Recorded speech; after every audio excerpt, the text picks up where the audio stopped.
कई लोग ऐसा भी कहते हैं आपकी जो सिद्धियां शक्तियां हैं वो इसलिए थोड़ी सी पावरफुल है क्योंकि वो अर्धनारीश्वर शक्ति कॉन्सेप्ट है। जो शक्ति से संबंध इंसान रखता है उस इंसान का रंग रूप स्वभाव उस शक्ति की तरह हो जाता है जिस शक्ति के साथ वो संपर्क में रहता है। इट्स अ मोक्ष। गुरु वामदेव जी माँ भगवती तारा की साधना आराधना कर रहे थे और माँ भगवती प्रकट ना हुई। उन्होंने क्या किया, माँ के चित्र को गोटा होता है ना, इसके नीचे ले लिया और माँ के मंदिर पे बिजली गिरवाई। और ये सत्य है, साधक यहाँ तक क्षमता रखता है कि अपने देवी देवताओं को दंड भी दे सकता है। जैसे तंत्र में भैरवी साधना और शव साधना जी ये अलग है, पहले बात तो दोनों जी दोनों पर्पस क्या है दोनों का? देखिए, भैरवी साधना करना आसान नहीं है। कोई भी इंसान बोले, ज्यादातर लोग क्या है कि कॉन्सेप्ट को सेक्सुअल एक्टिविटीज के साथ ज्यादा जोड़ते हैं, लेकिन भैरवी साधना करने से पूर्व किसी भी साधक को और साध्वी को अपना मतलब परीक्षण देना पड़ता है पहले अपना, है ना, अपनी सेक्सुअल डिजायर्स को पहले उनको फुलफिल करने के बजाय उनको कंट्रोल करके रखना पड़ता है। गुरु 12 वर्ष तक जो भैरवी साधना जिस समय पे होती है 12 वर्ष तक उनको अपने वज्र का मतलब संकलन नहीं करना होता है, अपने वज्र को संभालना, ब्रह्मचार्य के स्वरूप में। अर्थात अपने वज्र को साधक देखिए ऐसा होता है कि जो अपने वज्र को अपने मस्तिष्क की तरफ भी चढ़ा सकता है। इसको वज्रयाणी मुद्रा बोला भी गया। वज्राणी आसन और वज्रयाणी मुद्रा ये दोनों है इसमें। आप अगर इसकी प्रैक्टिसेस अगर आप करेंगे ना वज्राणी तंत्र की, तो आप देखेंगे कि इसमें सबसे पहले इसी चीज को बोला गया कि आप किस प्रकार से अपनी कामातुर ऊर्जा को अपने मस्तिष्क के ऊपर चढ़ा सकते हो। आप अपने वज्र को जो है अपने मस्तिष्क पे चढ़ा सकते हो। तो इसके लिए प्रैक्टिसेस करनी पड़ती है। उसमें क्या है कि जो साधक होता है, मान लो उसके सामने भले कितनी सुंदर नारी आ रही हो, है ना, भले वो करे, उसके साथ अगर वो डिजायर्स कंप्लीट करने के लिए आ रही है, जब तक साधक नहीं चाहेगा साधक का रसंकलन नहीं हो सकता। और यदि रसंकलन होगा तब जाके उसकी शक्ति का खंडीकरण होगा ना। तो भैरवी साधना का कॉन्सेप्ट यही है, 12 वर्ष तक उन्हें कठोर ब्रह्मचर्य का पालन करना पड़ता है। बहुत, लेकिन काफी मिसगाइड है इस चीजों के बारे में ना। ये सच्चाई है जो हम बता रहे हैं। जो लोग कहते हैं उनके बारे में हम नहीं कह सकते, लेकिन जो तंत्र शास्त्र पे आधारित है वो ये है।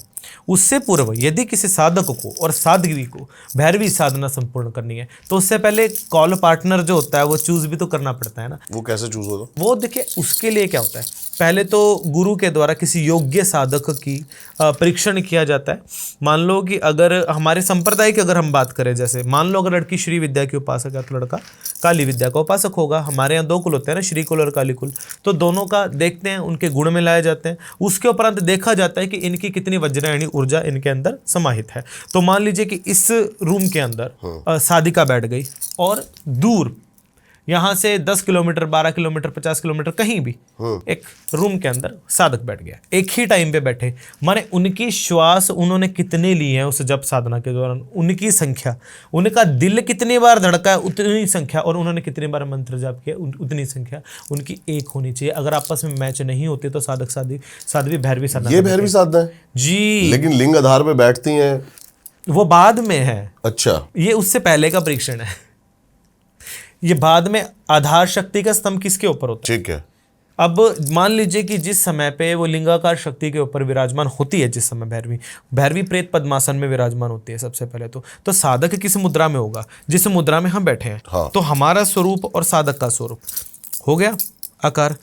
ये पुरुष तत्व का प्रतीक बोला गया, ये नारी शक्ति का प्रतीक बोला गया ना। ओके। और जिस समय पे साधक के प्रेत पद्मासन पे विराजमान होती है भैरवी, और भैरवी साधना से पूर्व जब साधक का लिंग भैरवी की योनिका को स्पर्श करता है तो उस समय दोनों का आलिंगन होता है एक तरीके से ना, जिसमें वो उसको स्पर्श करती है, वो उसके वक्षस्थल को स्पर्श करते हैं। तो आप देखेंगे कि एक संपूर्ण यंत्राकार स्वरूप बन जाएगा, ऐसा बन जाएगा। तो क्या होगा ना, इसको समझ लीजिए कि इस तरफ साधक बैठा है, इस तरफ साध्वी बैठी है, ठीक है। यंत्रकार बन गया ना। हाँ। शरीर को यंत्र कर लिया। अब आपस में मस्तिष्क को जोड़ने के लिए अपनी श्वासों की संख्या को एक करना पड़ता है उस समय, और इकट्ठे भी जाप करना पड़ता है मस्तिष्क से मस्तिष्क को जोड़ करके। और जिस समय आप हाथों की मुद्राओं को आप देखेंगे तो ये इस प्रकार से चतुर्ष कोण बनाती हैं, इस प्रकार से। आप इसको लिख सकते हैं, देखने वाले दर्शक भी इसको बना सकते हैं। वो फोटो आ जाएगी। वो पूरा एक संपूर्ण यंत्राकार बन जाएगा और मध्यांकना बिंदु आ जाएगा उसका। तो वो चातुर्ष वर्गस्य आत्मने नमस्तस्य आत्मने मम सिद्धिदाम भवः, ये भैरवी तंत्र का बोला गया है असल में। मंत्र है ये? मंत्र नहीं है, ये विधान है कि चातुर्वर्गस्य आत्मनम नमस्तस्य आत्मनम मम सिद्धिदाम भव, अर्थात कि चतुर्ष वर्गों से जिस समय हम अपने आप को एक करते हैं, नमस्तस्य आत्मने मम सिद्धिदाम भव, तब हम आपस में नमस्करणी मुद्रा के अंदर विराजमान होते हैं। भैरव इस मुद्रा में होगा और भैरवी उसके अंदर मस्तिष्क पे आकर के पीछे इस मुद्रा में होगी। तो भैरवी का स्वरूप पहले तो ये बना षष्ठाकार, उसके बाद चतुर्षाकार बना, उसके बाद नमस्तस्य आत्मने मम सिद्धिदम भव, आपस में मस्तिष्क एक हो गया तो संपूर्ण रूप में एक लिंगाकार यंत्र के रूप में विराजमान हो गए। तो लोग कॉन्सेप्शन किससे जोड़ते हैं? सेक्स से। ये सेक्स का कॉन्सेप्शन नहीं है, ये भक्ति का कॉन्सेप्शन और मोक्ष का चलता conception कितनी देर है ये? ये चल सकता है, ये अधिक समय भी चल सकता है, जब तक चल सकता है जब तक जब संख्या संपूर्ण ना हो, और जब संख्या का आधार गुरु की इच्छा के ऊपर आधारित होता है। मान लीजिए अगर गुरु बोलते हैं कि आपको 1.25 लाख जाप करना है, तो आप उसी मुद्रा के अंदर बैठ के आप 1.25 लाख जाप करोगे। यदि उस समय लेकिन ये पॉसिबल कैसे है? हो जाता है। वज्र साधना यदि साधक करे तो साधक कुछ भी कर सकता है। वज्रोली मुद्रा साधक धारण करे, साधक कुछ भी कर सकता है, ये सत्यता है। तभी तो ब्रह्मचर्य का 12 वर्ष तक जो साधक ब्रह्मचर्य को साध ले, तो ये समझ लीजिए वो साधक क्या नहीं कर सकता। लेकिन जैसे 12 वर्ष तक ब्रह्मचर्य का पालन करने के बाद मुझे तो लगता है कि शुरू के नहीं, ऐसा संभव नहीं है, क्योंकि देखिए साधकों का स्वभाव जो होता है वो इसी चीज पे आधारित नहीं है। यदि यही सब करना है तो फिर साधक क्यों बने? तो अपने संसार में रह सकते थे। देखिए पर्पस क्या है? एनलाइटमेंट, मोक्ष, अपने आप को इस संसार से दूर करके उस माँ भगवती चरणों में सदा के लिए विलीन करना, इट्स अ मोक्ष। इसका कॉन्सेप्शन यही है कि हमें अब संसार आधारित वस्तुओं से परे हट करके हमें मोक्ष प्राप्ति करनी है, और उस अपरा विद्या को हमें प्राप्त करना है, जो कि परा विद्या से बिल्कुल अलग है। आदि पराशक्ति के सिवा परा विद्या और अपरा विद्या भी है। अपरा विद्या जिस समय प्राप्त होती है साधक को, तो साधक अनेक प्रकार के कार्यों को साध्य कर सकता है। इसकी प्राप्ति से, भैरवी साधना की प्राप्ति से, साधक मुर्दे में भी जान जो है डाल सकता है।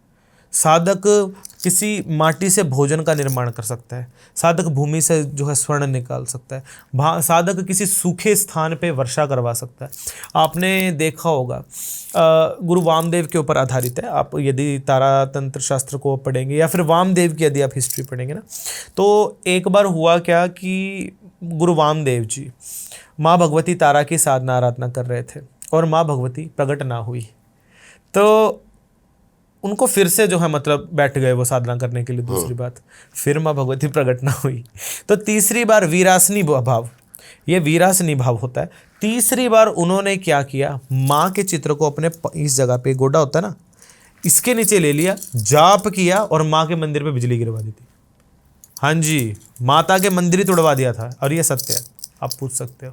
साधक यहाँ तक क्षमता रखता है कि अपने देवी देवताओं को दंड भी दे सकता है यदि उसकी बात वो ना माने तो।